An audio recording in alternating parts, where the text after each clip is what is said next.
Hello everyone, मेरा नाम संस्कृति है। एमपीपीएससी मेंस की हमारी जो वीडियो सीरीज चल रही है उसमें हम लोगों ने पेपर 3 पार्ट ए इकोनॉमिक्स से स्टार्ट किया है, जिसमें पेपर 3 पार्ट ए के अंतर्गत यूनिट 2 जिसमें हम लोगों ने फिस्कल पॉलिसी को कंप्लीट करा है, यानी कि राजकोषीय नीति, मॉनेटरी पॉलिसी यानी कि मौद्रिक नीति, इसके अलावा पॉवर्टी यानी कि गरीबी। ये तीनों ही टॉपिक हम बहुत अच्छे से कंप्लीट कर चुके हैं। इसके बाद बेरोजगारी यानी अनएम्प्लॉयमेंट का एक लेक्चर आ चुका है, जिसमें हम लोगों ने देखा था कि अनएम्प्लॉयमेंट यानी कि बेरोजगारी क्या होती है। दो तीन टर्म्स देखे थे हम लोगों ने, जैसे कि वर्कफोर्स क्या होता है, लेबर फोर्स क्या होता है, बेरोजगारी दर हम कैसे निकालते हैं, और फिर अलग अलग प्रकार की जो बेरोजगारी है, मतलब बेरोजगारी के प्रकार, ये हम कंप्लीट कर चुके हैं। तो ये वाला लेक्चर देखने के पहले आप वो वाला लेक्चर जाके देखिए। आज हम देखेंगे कि बेरोजगारी के मापन की विधि क्या होती है।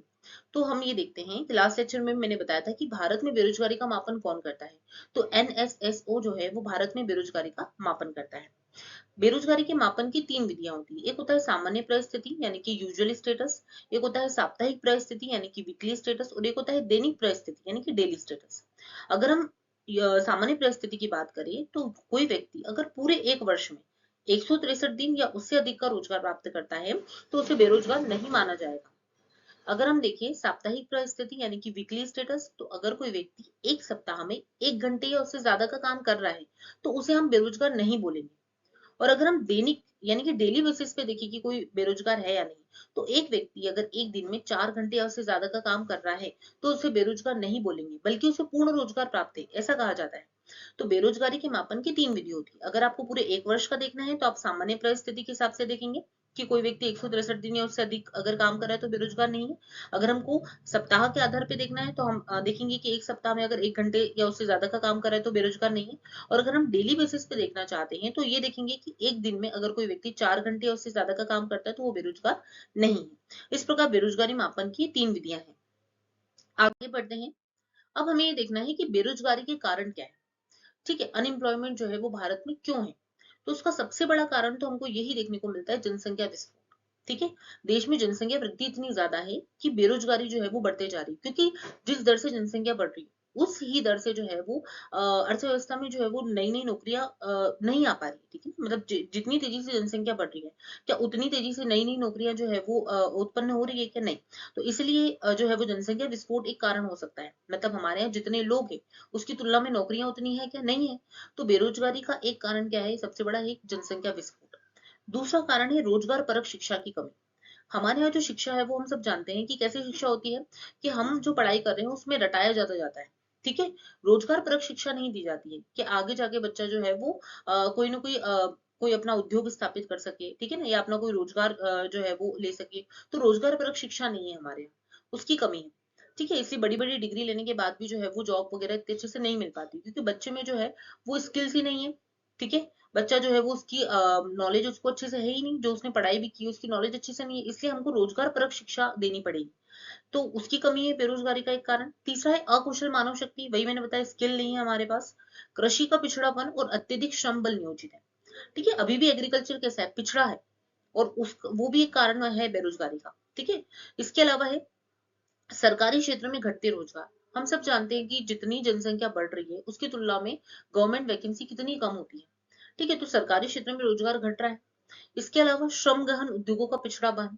ठीक है, अभी जो जितने भी उद्योग स्थापित हो रहे हैं उसमें अधिकतर मशीनों का यूज है, रोबोट्स का यूज है, वही हो रहा है। तो श्रम गहन उद्योग मतलब कि ऐसे उद्योग जहाँ पे ज्यादा से ज्यादा लोगों की आवश्यकता होती है। ठीक है, ज्यादा से ज्यादा श्रमिकों की आवश्यकता होती है, ऐसे उद्योग तो आ ही नहीं पा रहे, उनका पिछड़ापन देखने को मिल रहा है। इसके अलावा औद्योगिक क्षेत्र में जो है वो मंद वृद्धि है, उद्यमशीलता कम है। ठीक है, और स्वरोजगार की उपेक्षा है। अभी हर व्यक्ति ये चाहता है कि उनको रोजगार मिल जाए, हर व्यक्ति ये चाहता है कि उनको नौकरी मिल जाए। कोई व्यक्ति ये नहीं चाहता है कि वो नौकरी उत्पन्न करे, नौकरी जनरेट करे, मतलब दूसरों को जो है वो नौकरी दे। ठीक है, खुद का उद्योग स्थापित करके दूसरों को जो है वो रोजगार प्रदान करे, ये नहीं है। तो हमारे यहाँ जो है वो उद्यमशीलता यानी कि एंटरप्रेन्योरशिप की कमी है। ठीक है, स्वरोजगार की उपेक्षा की जाती है, खुद का कोई बिजनेस स्टार्ट नहीं किया जाता है, बल्कि नौकरी की तलाश की जाती है हमेशा। तो ये सारे कारण है हमारे यहाँ देश में अनएम्प्लॉयमेंट यानी कि बेरोजगारी के। आगे बढ़ते हैं। अब देखते हैं कि बेरोजगारी यानी कि अनएम्प्लॉयमेंट को दूर कैसे किया जा सकता है। तो जो उसके कारण है अगर हम उसी को उल्टा कर दे तो वो क्या हो जाएंगे, इसको दूर करने के उपाय। जैसे कि हम जनसंख्या विस्फोट हमने कारण देखा कि बेरोजगारी का एक कारण क्या है, जनसंख्या विस्फोट है। तो हम कैसे बेरोजगारी को कम कर सकते हैं, जनसंख्या पे नियंत्रण करके। ठीक है, इसके अलावा है रोजगार परक शिक्षा देकर। तो हमारी जो नई एजुकेशन पॉलिसी उसमें भी यही बताया है कि शिक्षा ऐसी होना चाहिए जिसमें रोजगार मतलब बच्चे को जो है वो रोजगार परक शिक्षा दी जाए, ठीक है, कि वो जो है वो अपनी पढ़ाई कंप्लीट करने के बाद वो किसी न किसी रोजगार या कोई ना कोई बिजनेस जो है वो अपना स्थापित कर सके, ठीक है, उसको जो है वो कोई ना कोई स्किल सिखाई जाए, ठीक है, कौशल सिखाया जाए, जिससे वो तुरंत उसे कोई ना कोई रोजगार मिल जाए। तो शिक्षा कैसी हो हमारी, रोजगार परक हो। तीसरा क्या है, लघु और कुटीर उद्योगों को बढ़ावा, क्योंकि हम अभी भी जानते हैं कि जितने भी छोटे छोटे उद्योग होते हैं या लघु कुटीर उद्योग होते हैं, वो श्रम गहन उद्योग होते हैं, ठीक है ना, बड़ी बड़ी मशीन्स नहीं होती उसमें, मतलब अधिक से अधिक लोग उसमें काम करते हैं।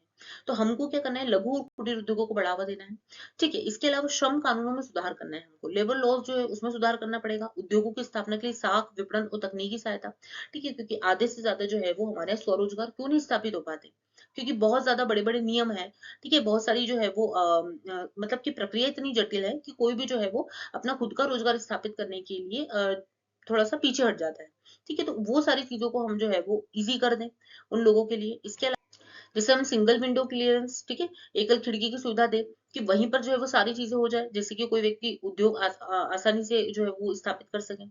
इसके अलावा और क्या हो सकता है, तो रोजगार प्रदान करने वाली योजनाओं को उचित क्रियान्वयन होना चाहिए, बहुत सारी योजनाएं चल रही है, तो उनका क्रियान्वयन जो है वो उचित हो, सही तरीके से हो, जैसे मनरेगा वगैरह। तो ये सारी चीजें क्या है, इनके द्वारा जो है वो बेरोजगारी दूर की जा सकती है।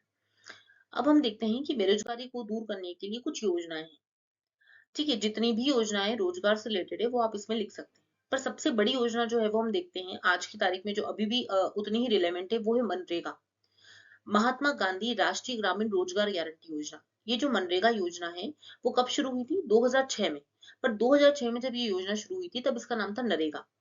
2 अक्टूबर 2009 में इसका नाम मनरेगा किया गया था। अब ये किस मंत्रालय के तहत इसे क्रियान्वित किया जा रहा है, तो ग्रामीण विकास मंत्रालय जो है वो इसका नोडल मंत्रालय कहलाएगा। इस योजना की विशेषता क्या है, कि एक वर्ष में कम से कम 100 दिन का अकुशल कार्य इसमें प्रदान किया जाएगा, ठीक है, जो गांव के लोग हैं, जो गरीब लोग हैं, इन लोगों को पूरे एक वर्ष में कम से कम 100 दिन का अकुशल कार्य, अकुशल कार्य क्यों क्यों बोला जा रहा है, क्योंकि काम कोई ऐसा नहीं होगा, कोई ऑफिस वर्क नहीं दे देंगे, अकुशल काम है जिसमें बहुत ज्यादा स्किल नहीं लगेगी आपको, ठीक है, जैसे मजदूरी हो गई, कहीं पर कंस्ट्रक्शन का काम चल रहा है तो वहां पर काम दे दिया, तो ऐसे 100 दिन का अकुशल काम दिया जाएगा। दूसरा, 15 दिनों के भीतर रोजगार उपलब्ध न होने पर आवेदनकर्ता को बेरोजगारी भत्ता दिया जाएगा।